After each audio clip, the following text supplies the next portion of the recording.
perempuan dimanapun Anda berada, jumpa lagi dengan YouTube channel Perempuan TV.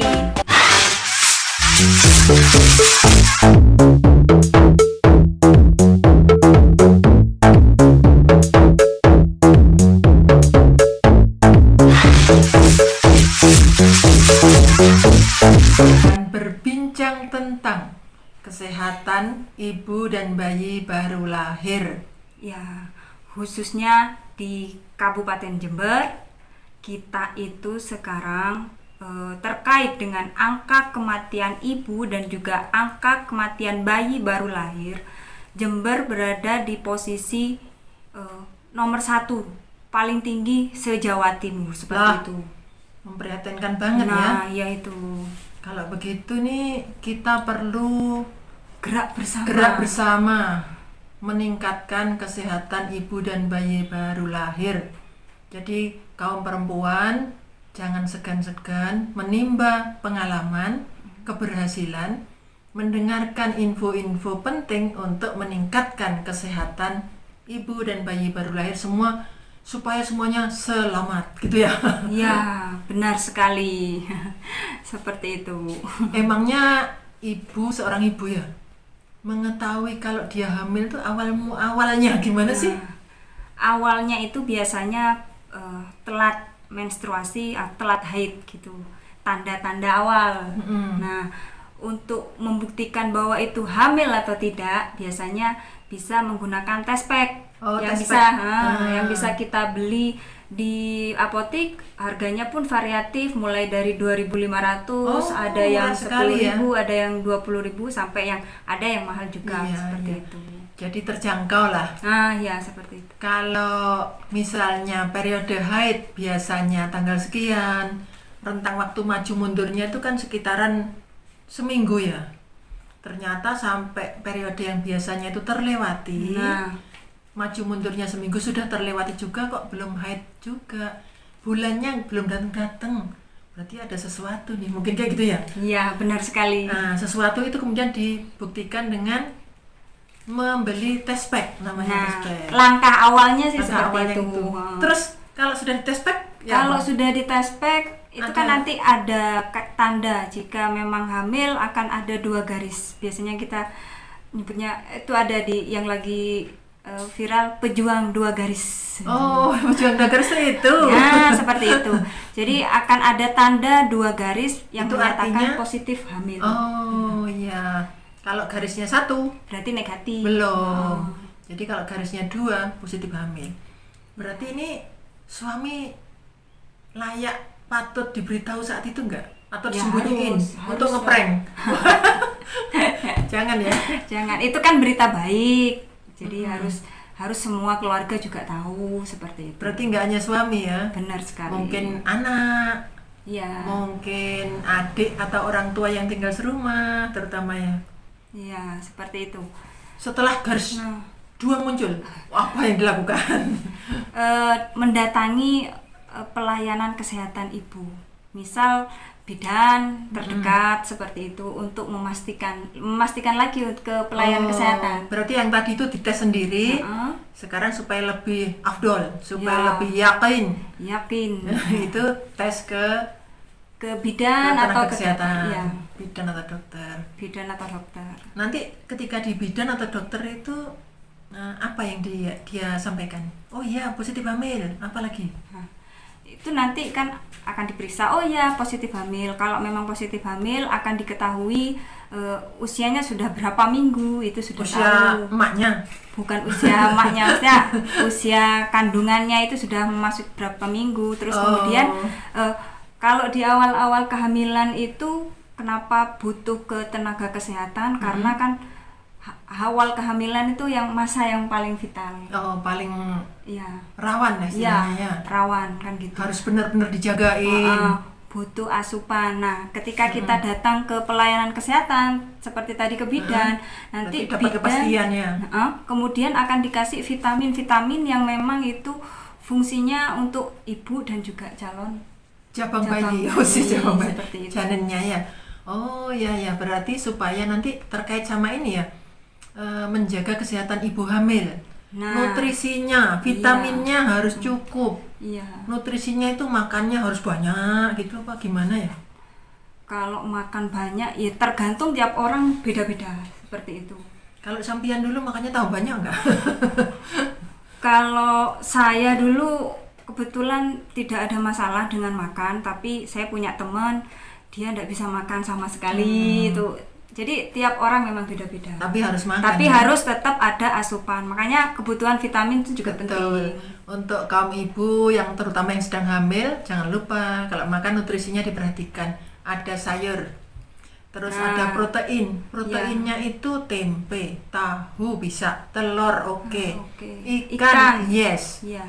Kacang-kacangan kayak misalnya kacang tanah, kacang apa lagi, kacang hijau, kacang merah, kacang kedelai, jangan kebalik keledai.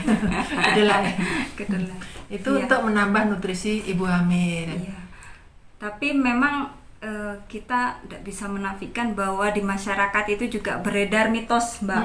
Nah, apa? jadi ada mitos bahwa orang hamil itu dilarang makan ikan, katanya gitu. Biar nggak amis katanya anaknya ya. Katanya ya biar tidak saat lahiran tidak bau amis gitu. Tapi ya nggak bener lah itulah. Nah, padahal secara medis dari beberapa yang saya baca itu bau amis itu bukan karena ikan itu kita makan ikan, tapi memang ketuban itu yang ini.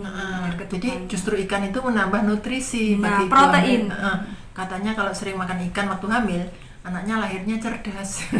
Ya, karena kandungannya juga itu kan omega 3 terpenuhi. Terus kan ada posyandu ya pastinya di sekitar rumah ya. Ya. Harus rutin berapa kali tuh ke posyandunya? Kalau posyandu itu kan tiap bulan ada kegiatan posyandu. Berarti ikut aja tiap bulan itu ya? Iya, tiap bulan ikut aja. Memeriksakan kandungannya. Benar sekali. Jadi normalnya sih selama kehamilan itu minimal kita 6 kali periksa. Oke, berarti selama hamil 9 bulan minimal 6 kali periksa. Ya. Tapi kalau bisa tiap bulan deh periksa biar Ya. lebih aman, lebih nyaman ya. Cek perkembangan maksudnya kesehatan ibu itu kan juga penting, perkembangan janin itu juga penting. Betul, supaya kedua-duanya bisa selamat. Tidak sampai terjadi kasus kematian ibu dan bayi baru lahir. Jadi semuanya bahagia. Terus kemudian ibu hamil itu juga butuh istirahat loh. Nggak boleh kan kerja diforsir sampai malam. Benar sekali. Jadi apalagi dengan kondisi-kondisi tertentu ya. Jadi memang ada kondisi ibu yang ini hormon ya saat hamil itu kan ada yang kondisinya tiba-tiba mendadak lemas seperti itu. Itu kan juga tidak bisa dipaksa untuk melakukan pekerjaan-pekerjaan yang berat. Berat dan terus menerus ya. Dukungan suami itu memang benar-benar sangat dibutuhkan seperti itu. Berarti orang satu rumah itu istilahnya jadi keluarga siaga. Nah, benar. Keluarga siaga artinya peduli kepada yang hamil, memperhatikan. Iya. Terus apalagi itu jangan sampai loh istri yang sedang hamil malah dijadikan korban KDRT, gak bener banget itu. Iya. Sama ini juga ya, orang hamil itu emosi kadang juga berpengaruh ya, hormon gitu itu memang benar-benar harus dijaga karena akan berpengaruh juga pada janin kan seperti itu. Kalau ibunya misalnya sedih terus ya anaknya jadi ya diupayakan kurang sehat ya. Diupayakan hamil dengan perasaan yang gembira seperti itu. Bagus sekali. Jadi suami, keluarga, terutama orang-orang serumah harus mendukung, membahagiakan, sama-sama bahagia supaya semua keluarga ini mendapatkan berkah dengan makhluk kecil, baik seorang bayi yang lucu, yang menyenangkan, sebuah kebahagiaan, bukan malah menjadi dianggap musibah. Persiapan untuk lahiran gitu. Ketika awal-awal kehamilan benar-benar dijaga, proses periksanya rutin, makanannya juga bernutrisi, perasaannya nyaman, istirahatnya cukup. Sekarang masuk ke masa-masa menunggu kelahiran. Ini yang paling mendebarkan. Iya. Apa sih yang perlu dipersiapkan menjelang kelahiran anak yang baru akan lahir ini? yang perlu disiapkan yang jelas materi ya gitu ya. Lahiran itu kan juga butuh materi. Maksudnya uang. Uang. Materi. Ya. Uang. I know. Iya, uang. Kalau misalkan memang punya asuransi kesehatan, itu juga bisa digunakan. BPJS itu ya. Kalau memang ini juga, Mbak, jadi ada masyarakat yang tidak mampu, gitu juga bisa mengakses dana-dana daerah. Itu kan ada program jam bersal. Oh iya. Gitu. Yang punya BPJS sudah bisa langsung ya. Tapi kalau yang belum punya, mungkin karena hambatan ekonomi dan sebagainya, juga tidak punya kartu Indonesia Sehat, berarti bisa mengakses jam bersal. Itu surat-suratnya dari RT RW. Ya, itu sudah di kelurahan, desa, kecamatan ya. Itu disiapkan dulu, jangan sampai dadak-dadak sehingga telat. Iya. Itu sebaiknya disiapkan sejak usia kehamilan berapa bulan ya? Kalau bisa sih 6 bulan itu sudah mulai dipersiapkan gitu-gitu. Mulai ngurus surat-surat itu ya? Iya, jadi enggak kelabakan karena pas ketika masuk harus tindakan ternyata melahirkan secara sesar kan kayak seperti itu. Perlengkapan berkas-berkasnya belum ada. Tapi biasanya rumah sakit itu akan memberi waktu sekitar 3 hari Mbak untuk ngurus. Iya, tapi 3 hari itu mendadak banget ya. Saya pernah itu dulu dampingi, kebetulan saudara sendiri masuk ternyata harus operasi sesar. Ketika berhasil ngurus itu semua persyaratannya dan ini alhamdulillah jadi tidak bayar sama sekali. Alhamdulillah itu. Jadi sekarang sudah lebih mudah ya, bisa diakses. Jangan sungkan-sungkan, jangan malu-malu. Kalau tidak tahu bertanyalah kepada ada kader-kader posyandu kan ya? Iya, seperti itu. Bisa tanya ke kader posyandu atau tanya kepada siapalah yang Anda anggap tahu, atau cari-cari di internet, cari di Google. Jadi nanti kalau menjelang lahiran, apa nggak sebaiknya merencanakan, oh saya mau lahiran di mana gitu?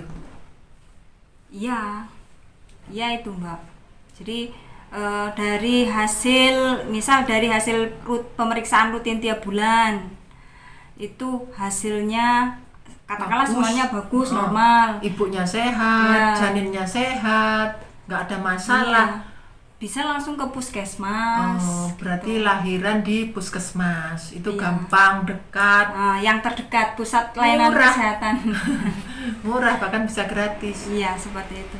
Selain ke puskesmas, bisa lahiran di mana lagi ya kira-kira? Bisa lahiran ke bidan juga bisa. Berarti ke tempat prakteknya bidan ya? Iya. Oke. Bisa juga ke tempat prakteknya dokter gitu. Bisa juga ke rumah sakit. Ya. Kalau misalnya ada permasalahan, terus butuh operasi sesar atau butuh penanganan khusus, puskesmas akan merujuk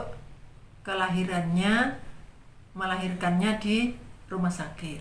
Demikian ya.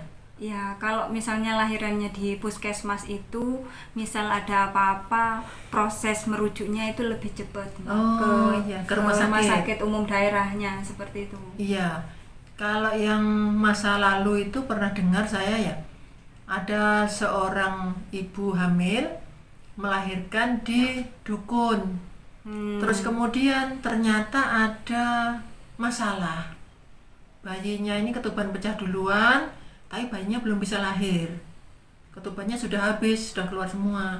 Nah kan berarti butuh penanganan khusus. Tapi ini dari dukun ini dibawa ke puskesmas dulu, puskesmas ke rumah sakit, akhirnya prosesnya panjang. Tapi kalau misalnya sejak awal melahirkannya di puskesmas, ketika terjadi apa-apa, puskesmas segera bisa merujuk ke proses rumah sakit. rujukannya lebih cepat sehingga kemungkinan terselamatkannya ibu dan bayinya lebih besar dibandingkan kalau tadi yang ke dukun. Mbak dukun nanti bisa membantu memandikan kayak gitu ya. Berkiprah pada pasca kelahiran.